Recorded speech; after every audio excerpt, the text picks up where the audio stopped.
महावीर आलाउदल की वीर गाथा के एपिसोड 52 में आप सभी विद्वानों का, श्रोताओं का और भक्तों का हार्दिक स्वागत और अभिनंदन करता हूं। देखिए श्रोताओं, मेरा प्रसंग उसी स्थान से आरंभ कर रहा हूं जहां वीर आलाउदल ने राघव मच्छ नरेश के वीर पुत्र ब्रजनंदन को यमलोक भेज दिया, जोगा भोगा और पूरन राजा को बंधक बना लिया।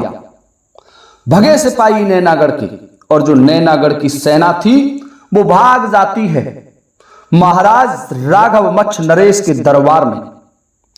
और सिपाहियों ने जाकर के महाराज से कहा कि महाराज, आपके दो पुत्र जोगा भोगा बंधक बना लिए गए, पटना नरेश महाराज पूरन को बंदी बना लिया गया और तुम्हारे बड़े पुत्र ब्रजनंदन का शीश धड़ से अलग कर दिया गया, उनकी निर्मम हत्या कर दी गई। हे महाराज, बड़े लड़ैया मोहबे वाले तो बड़े विसियर हैं, उनके सामने युद्ध करना मौत को निमंत्रण देना है। और जब राजा ने यह सुना कि उसके दोनों पुत्र बंध गए, एक पुत्र वीर गति को प्राप्त हो गया और पाटन नरेश महाराज पूरन भी बंदी बन गए, तो क्रोधित होकर के स्वयं लड़ने की तैयारी कर रहे हैं। झिलम टोप बख्तर पहन रहे हैं और हाथ में नगिन तेग खींच ली है। और उसी समय महाराज के दरबार में माहिल पहुंच जाते हैं। जहां कचहरी नेपाली की माहिल तहां पहुंच गए जाए। जहां राजा राघव मच्छ नरेश की कचहरी लग रही थी, उसी कचहरी में माहिल पहुंच जाता है। क्यों माहिल को नेपाली राजा बड़ा कीन सत्कार। जब नेपाली राजा राघव मच्छ नरेश को माहिल दिखाई दिया तो बड़ा स्वागत किया। माहिल बोले, तब राजा ते तुम सुन लियो बिसेने राय, तीनों लड़का तुमरे बंदगे, चौथो पूरन लियो बंदाए। हे महाराज राघव मच्छ नरेश, उन दुष्ट कलिहाओं ने तुम्हारे तीनों पुत्रों को बांध लिया, चौथे महाराज पूरन को भी बंदी बना लिया। सुनवा ब्याही गई आला को तो रजपूती जाय नसाए, पानी पिए को छत्री ना, तुमको सत्य दें बतलाए। माहिल कह रहा है कि महाराज, यदि तुमने तुम्हारी पुत्री सुनवा का विवाह आला के साथ कर दिया तो तुम्हारी रजपूती को धिक्कार है। तुम्हें मैं बताना चाहूंगा महाराज कि उन दुष्टों का तो कोई पानी भी नहीं पीता है, ये सत्य बात है। राजा बोले, तब माहिल ते ठाकुर उरही के सरदार, कहा कलंकी देश राज भय, सो तुम कथा कहो ये विचार। राजा राघव मच्छ नरेश बोले कि हे राजन, हे महाराज उरही नरेश, ये बताओ आप कि देश राज जो दशराज था उसमें क्या कलंक है? क्यों राजा लोग उनका पानी नहीं पीते? तो उनकी बुराई कर रहा है कि महाराज वो वन में पैदा हुए थे और महोबा नरेश परमाल दशराज और बछराज को अपने घर लाए थे, वहां उनका पालन किया था। देखिए क्या लिखा हुआ है, बाप छत्री मात अहिरन, बेटा कैसे होए कुलीन, ब्याह न कीनो तुम सुनवा को, जानो जात पात कुलहीन। हे महाराज, जो दशराज बछराज हैं उनकी उत्पत्ति बड़े रोचक तरीके से हुई है।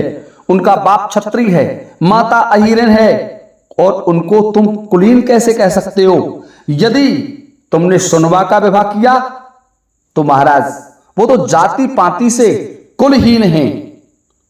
देखिए, पूजन कीनो तब माहिल को, राजा फिर कीन सत्कार, बड़े प्यारे तुम माहिलो ठाकुर उरही के सरदार। पूछने लगे कि माहिल, हे महाराज, तुम ये बताओ कि तुमने तुम्हारी दोनों बहनाओं का विवाह दशराज बछराज के साथ क्यों कर दिया? तो माहिल कहने लगे कि हमने विवाह नहीं किया, दो लड़कियां हमारे पिताजी ने खरीद ली थी और उन दोनों को अपनी धर्म की पुत्री बना के रखा था, और उन दो धर्म पुत्रियों को महाराज ने दशराज बछराज को दे दिया, इसलिए कि उनका विवाह हो जाएगा। महाराज परमाल से हमारी रिश्तेदारी थी, परमाल हमारे बहनोई थे। अब तो राघव मच्छ नरेश का दिमाग बदल जाता है और माहिल से कहने लगे कि माहिल, अब फिर मैं क्या करूं, मुझे तुम कोई उपाय बताओ ताकि मैं युद्ध जीत जाऊं। युक्त बताओ अब तुम ही कोई, जासे धर्म रहे यही काल। सुनवा ब्याही फिर जावे ना, और मर जाए दुष्ट तत्काल। ये बात सुनकर के राघव मच्छ कहने लगे कि कोई ऐसी युक्ति बताओ कि सुनवा का विवाह आला के साथ नहीं हो और आला की मृत्यु हो जाए। सुन के बातें नेपाली की, माहिल बोले बचन उदार, बाना तज देव रजपूती को और धर देव ढाल तलवार। कि महाराज, ये रजपूती का भेष उतारिए, ढाल तलवारों को बगल को रख दीजिए, नाई बारी संग में ले जाएं, पायन परो जाए तत्काल। जो कछु बोले सो कछु मानो, मरे तरे ले आवो हाल। कहने लगे कि राजन तुम ऐसा करो, ढाल तलवारों को धर के नाई ब्राह्मण को साथ ले जाओ और आला के दरबार में पहुंच जाओ और छल से एक बार आला को तुम अपने साथ ले आओ। और जब तुम वहां से आला को निकाल लाओगे, महोबे वालों से कहना कि तुम युद्ध करते हो, नाहक रक्तपात करते हो, हमारे दोनों पुत्रों को छोड़ दो, महाराज पाटन नरेश पूरन को छोड़ दो, एक पुत्र हमारा मर चुका है, और आला को हमारे साथ भेज दो। बिना युद्ध के, बिना रक्तपात के हम इनसे कुछ नेग हैं उनको कराएंगे और आला का विवाह सकुशल करके सम्मान सहित यहीं तुम्हारे पास अपनी पुत्री सहित इनको छोड़ जाएंगे। देखिए श्रोताओं, ये बात राघव मच्छ के जस जाती है। राघव मच्छ ने विचार किया, वेश बदला, रजपूती बाना छोड़ा, तलवार ढाल रखी, नाई ब्राह्मण को साथ लिया, हाथ में आरते की थाली ली, जल का एक कलश लिया और नाई ब्राह्मण को साथ लेकर के चल देता है राजा तिलक करने के लिए आला के पास। जहां कचहरी थी आला की, जहां आला की कचहरी जुड़ रही थी, वहीं राघव मच्छ नरेश अपने नाई और ब्राह्मण के साथ आकर के पहुंच जाता है। आला ने जब राघव मच्छ नरेश को देखा दूर से आते हुए, तो आला अपने सरदार और सामंतों से कहने लगे कि देखने में तो ये राघव मच्छ नरेश लगता है, महाराज लगता है नैनागढ़ का, परंतु आने का प्रयोजन क्या है? इसके हाथ में तो कोई थाली और कलश लगा हुआ है, इसको मेरे दरबार में आने दिया जाए, देखते हैं क्या कहता है। श्रोताओं, महाराज परमाल 7 हाथ के सिंहासन पर विराजमान हैं और बगल में आला बैठे हुए हैं, ताला सैयद विराजमान हैं। और उसी समय बंग नेपाली राजा राघव मच्छ नरेश प्रवेश करते हैं। दूर से ही हाथ जोड़ करके राम राम की और झुक करके समस्त दरबार को दंडवत प्रणाम किया।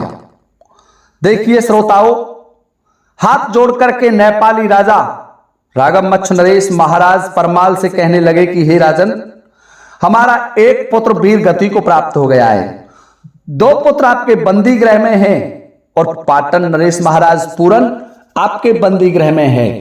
हमारा आपसे निवेदन है कि आप हमारे इन पुत्रों को छोड़ दें, हम आपके पुत्र आला के साथ हमारी पुत्री का विवाह सम्मान सहित कर देंगे। आप इन्हें बरना बना करके दूल्हे बनाएं और हमारे नाई और ब्राह्मण नेगियों के साथ इन्हें भेज दें, हम इनका तिलक भी किए देते हैं। देखिए श्रोताओं, धोखेबाज राजा राघव मच्छ नरेश ने झूठ और धोखे का सहारा लिया और वहीं भरे दरबार में आला का तिलक कर दिया। और आला और महाराज राघव मच्छ नरेश और आला तथा परमाल से राघव मच्छ नरेश कहने लगे कि हे महाराज, तुम वीर आला को हमारे साथ भेज दो, कुछ नेग हैं उन्हें करवा के वापस आला को और हमारी पुत्री सोनवा को आपके तंबू में छोड़ जाएंगे। श्रोताओं, उदल ने तो महाराज परमाल से मना किया कि हे महाराज, ये राजा धोखेबाज दिखाई देता है, तुम बड़े भ्राता आला को इनके साथ ना भेजो, कहीं धोखा हो सकता है, हमारे साथ छल किया जा सकता है। परंतु राजा परमाल कहने लगे कि नहीं उदल, अब इन पर विश्वास करना ही पड़ेगा। इन्होंने विवाह के सभी नेगों को कर दिया, आला के तिलक कर दिया। फिर आप बताइए ये विवाह में क्या कमी रही? आप वीर उदल हमेशा झगड़ा चाहते हैं, इसलिए आला को मैं इनके साथ जाने की अनुमति प्रदान करता हूं। देखिए श्रोताओं, महाराज परमाल समझ नहीं सके उस दुष्ट राघव मच्छ नरेश के धोखे को, और उन्होंने आला को दूल्हे बनाया, सजवाया और भेज दिया महाराज राघव मच्छ नरेश के साथ। श्रोताओं, राघव मच्छ नरेश नाई ब्राह्मणों के साथ आला को लेकर के नैनागढ़ के दुर्ग में प्रवेश कर जाता है। और जब नैनागढ़ के दुर्ग में आया तो वहां पहले से ही सुसज्जित सेना थी। चारों ओर से सैनिक टूट पड़े और आला को बंदी बना लिया। देखिए श्रोताओं, जोगा भोगा और पाटन नरेश भी महाराज परमाल ने छोड़ दिए थे कि अब इनसे रिश्तेदारी जुड़ गई, अब इन्हें बंदी बनाने से क्या फायदा होगा। और वो सभी वीर मिलकर के आला पर टूट पड़े। निहत्ता आला बंदी बन जाता है। आला को बंदी बना लिया गया और बंदी बना करके आला की मुस्कें बांध ली गई। आला के नख नख में कील ठोक दी गई और आला को एक 80 गज गहरी बक्सी में डाल दिया गया। आला से कह दिया गया कि अब तू आराम से यहां पड़ा रहे, ना रहेगा बांस और ना बजेगी बांसुरी। जब दूल्हे नहीं रहेगा तो मेरी पुत्री का विवाह किससे करोगे? श्रोताओं, अब तो राघव मच्छ नरेश बड़ा प्रसन्न होता है और अपनी संपूर्ण सेना को कह देता है कि अब तुम्हें युद्ध करने की जरूरी नहीं है, संपूर्ण सेना दुर्ग के अंदर प्रवेश कर जाए। और हमने महोबे के एक महावीर योद्धा आला को बंदी बना लिया है, जो हमारी बक्सी में पड़ा हुआ मरने की स्थिति में पहुंच गया है। श्रोताओं, जब एक दिन का समय पूरा निकल गया और आला नहीं लौटे तो उदल महाराज परमाल से कहने लगे कि महाराज, मैंने तुमसे पहले मना किया था कि नेपाली राजा राघव मच्छ नरेश मुझे धोखेबाज दिखाई दे रहा है और उसने धोखा करके वीर आला को बंदी बना लिया है। आप महाराज इसकी जांच करवाएं। अब तो राजा परमाल भी विचाराधीन हो गए क्योंकि आला वापस नहीं लौटा था। दरबार लगा हुआ है। ताला सैयद, ढेबा, जागन, उदल, मलखान सभी दरबार में विराजमान हैं और विचार कर रहे हैं। उदल ढेबा से कहने लगे कि हे भैया, तुम शकुन शास्त्र के ज्ञाता हो, ज्योतिष के प्रकांड विद्वान हो, ज्योतिष में देख करके बताओ कि वीर आला का क्या हुआ। ढेबा ने अपना पत्रा खोला, अपने पोथी पन्ना खोले और उनमें देखने लगा तो देख करके कहने लगा कि हे उदल और वीर मलखान, दोनों ध्यान से सुने। इस समय आला बड़ी कठिन परिस्थिति से गुजर रहा है। आला को खाने के लिए अन्न और पीने के लिए जल भी नसीब नहीं हो रहा है। आला 80 गज गहरी बक्सी में पड़ा हुआ है, जहां भूख प्यास से पीड़ित है और बहुत जल्दी ही उनका प्राणांत हो जाएगा। श्रोताओं, अब तो उदल ऊपर से पछाड़ खाके गिर जाता है, परंतु वीर मलखान उदल से कहने लगे, उदल, इस तरीके से यदि घबराओगे तो कभी भी आला को बंदी गृह से मुक्त नहीं करा पाओगे। हिम्मत से काम लीजिए। और ढेबा से कहने लगे, ढेबा, अब ये बताओ आखिरकार हम कैसे आला को बंदी गृह से मुक्त करा सकते हैं? क्या युद्ध करें? कल प्रातः काल राघव मच्छ नरेश के नैनागढ़ को ध्वस्त कर दें? क्या किया जाए? ढेबा कहने लगे, उदल, तुम जानते हो राघव मच्छ नरेश नैनागढ़ देवी का वरदानी है, महाकाली का वरदानी है और उसे रणभूमि में इतना आसानी से तो नहीं हराया जा सकता। इसलिए जैसे उसने युक्ति चली थी, उसने धोखे से आला को बंदी बनाया, ठीक उसी तरीके की युक्ति काम में लेंगे और उस युक्ति से आला को मुक्त कराएंगे। श्रोताओं, अब यहां से आगे का वर्णन मैं आपको अगले वीडियो में लेकर के उपस्थित हो जाऊंगा। तब तक के लिए आप सभी से चाहता हूं अनुमति इस वीडियो को विराम देने की। इसी के साथ जय हिंद, जय भारत।